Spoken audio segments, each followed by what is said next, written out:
നമസ്കാരം സുഹൃത്തുക്കളെ, ട്രിവാൻഡ്രം പൾസിന്റെ പുതിയൊരു വീഡിയോയിലേക്ക് സ്വാഗതം. ഇലക്ട്രിക് വാഹന രംഗത്ത് വൻ കുതിപ്പാണ് കേരളത്തിൽ ഇപ്പോൾ നടക്കുന്നത്. ഇതിൽ ഇലക്ട്രിക് കാറുകളുടെ എണ്ണവും കൂടി വരികയാണ്. ഇലക്ട്രിക് കാറുകളുടെ എണ്ണത്തിൽ ഇപ്പോൾ മുൻപന്തിയിൽ നിൽക്കുന്നത് തിരുവനന്തപുരമാണ്. കഴിഞ്ഞ ജൂലൈ ആദ്യവാരം വരെയുള്ള കണക്ക് നോക്കിയാൽ 3297 ഇലക്ട്രിക് കാറുകളാണ് തലസ്ഥാനത്ത് വിൽപ്പന നടത്തപ്പെട്ടത്. തൊട്ടുപിന്നിൽ 3219 കാറുകളുമായി എറണാകുളവും 2577 കാറുകളുമായി തൃശ്ശൂരും നിലനിൽക്കുകയാണ്. 2023 കഴിഞ്ഞ വർഷം എറണാകുളത്തായിരുന്നു ഏറ്റവും കൂടുതൽ വിൽപ്പന നടന്നിരുന്നത്.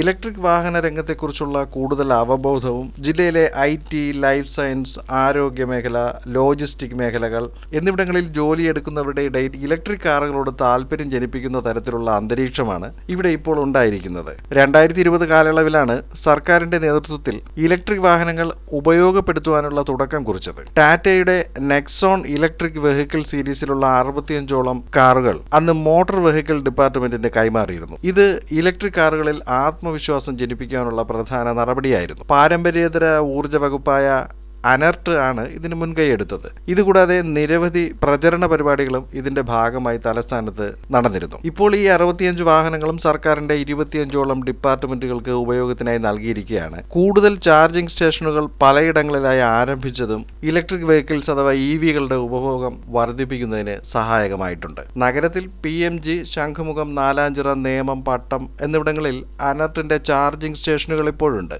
ഇനി 13-14 ചാർജിംഗ് സ്റ്റേഷനുകൾ വരുന്ന നാളുകളിൽ പ്രവർത്തനം തുടങ്ങുമെന്ന് അറിയുന്നുണ്ട്. ഇതുകൂടാതെ സ്വകാര്യ സംരംഭകരുടെ ചാർജിംഗ് സ്റ്റേഷനുകളും തലസ്ഥാനത്ത് പ്രവർത്തിക്കുന്നുണ്ട്.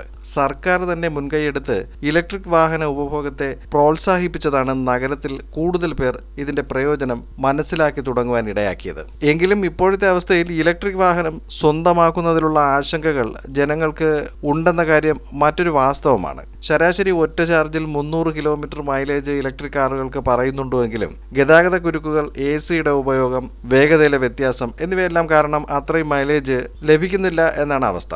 ഫാസ്റ്റ് ചാർജിംഗ് സ്റ്റേഷനുകൾ ഉണ്ടെങ്കിലേ ഉയർന്ന ശ്രേണിയിലുള്ള EVകൾക്ക് ഈ പറയുന്ന മൈലേജ് നിലനിർത്തുവാനാവുകയുള്ളൂ. വാഹനം ഓടിക്കുന്നതിന് മുന്നേ തന്നെ ചാർജിംഗ് സ്റ്റേഷനുകൾ എവിടെയൊക്കെയുണ്ട് എന്ന കൃത്യമായ ധാരണ ഉണ്ടായില്ലെങ്കിൽ ഒരു ദീർഘദൂര ഡ്രൈവിംഗിന് ധൈര്യപ്പെടുവാനും സാധിക്കില്ല. സംസ്ഥാനത്ത് നിലവിൽ 800ഓളം ചാർജിംഗ് സ്റ്റേഷനുകൾ പ്രവർത്തിക്കുന്നു എന്നാണ് കണക്ക്. ചാർജിംഗ് സ്റ്റേഷനുകൾ തുടങ്ങുവാൻ സർക്കാർ 25% സബ്സിഡിയും നൽകുന്നുണ്ട്. ഇതുകൂടാതെ സോളാർ പാനൽ ഉപയോഗിച്ച് പ്രവർത്തിക്കുന്ന ചാർജിംഗ് സ്റ്റേഷനുകൾക്കും സർക്കാർ സബ്സിഡി നൽകുന്നുണ്ട്. ചാർജിംഗ് സ്റ്റേഷനുകളോട് ചേർന്ന് റെസ്റ്റോറന്റുകളും കഫറ്റീരിയയും നടത്തുന്നത് പ്രയോജനകരമാകുമെന്നും അത് ഒരു ബിസിനസ് സാധ്യത സൃഷ്ടിക്കുമെന്നും വിലയിരുത്തപ്പെടുകയാണ്. ഹ്രസ്വദൂര യാത്രകൾക്കാണ് ഇലക്ട്രിക് കാറുകൾ ഏറ്റവും കൂടുതൽ നഗരത്തിൽ പ്രയോജനപ്പെടുന്നത്. സ്മാർട്ട് സിറ്റി പദ്ധതിയുടെ ആഭിമുഖ്യത്തിൽ 13 ചാർജിംഗ് സ്റ്റേഷനുകൾ ആരംഭിക്കുമെന്നും പറയുന്നുണ്ട്. ഇതിൽ 9 കാറുകൾക്കും 4 ഇലക്ട്രിക് ബസ്സുകൾക്കും വേണ്ടിയായിരിക്കും. ചാർജിംഗ് സ്റ്റേഷനുകൾ തുടങ്ങുവാനും സ്ഥല പരിശോധന, സാങ്കേതിക സഹായം എന്നിവയ്ക്കും അനർട്ട് സഹായം നൽകുന്നുണ്ട്. ഇത് കൂടുതൽ സ്വകാര്യ സംരംഭകർക്ക് ഈ മേഖലയിലേക്ക് കടന്നു വരുവാൻ പ്രോത്സാഹനം ലഭിക്കും എന്നാണ് കരുതപ്പെടുന്നത്. ടാറ്റ, ഹ്യുണ്ടായി, MG, മഹീന്ദ്ര എന്നീ കമ്പനികൾ അവരുടെ പുതിയ മോഡലുകളുമായി മുന്നോട്ട് വന്നിട്ടുണ്ട്. വിപണിയിൽ മത്സരം നടന്നാലേ കൂടുതൽ മെച്ചപ്പെട്ട സേവനം ഉപഭോക്താക്കൾക്ക് ലഭിക്കുകയുള്ളൂ. ഇപ്പോഴത്തെ ചാർജിംഗ് സ്റ്റേഷനുകളിലെ നിരക്ക് നോക്കിയാൽ അനർട്ട് സ്ലോ ചാർജിങ്ങിന് യൂണിറ്റിന് 10 രൂപയും GSTയും, ഫാസ്റ്റ് ചാർജിങ്ങിന് 13 മുതൽ 12 രൂപയും GSTയും ചേർത്താണ് ഈടാക്കുന്നത്. സ്വകാര്യ ചാർജിംഗ് സ്റ്റേഷനുകളിൽ 18 മുതൽ 22 GSTയുമാണ് യൂണിറ്റിന് ഈടാക്കുന്നത്. ഇക്കഴിഞ്ഞ ജൂലൈ 11 വരെയുള്ള കാലയളവിൽ തിരുവനന്തപുരത്ത് നടന്ന ഇലക്ട്രിക് കാർ വിൽപ്പനയുടെ കണക്ക് നോക്കാം.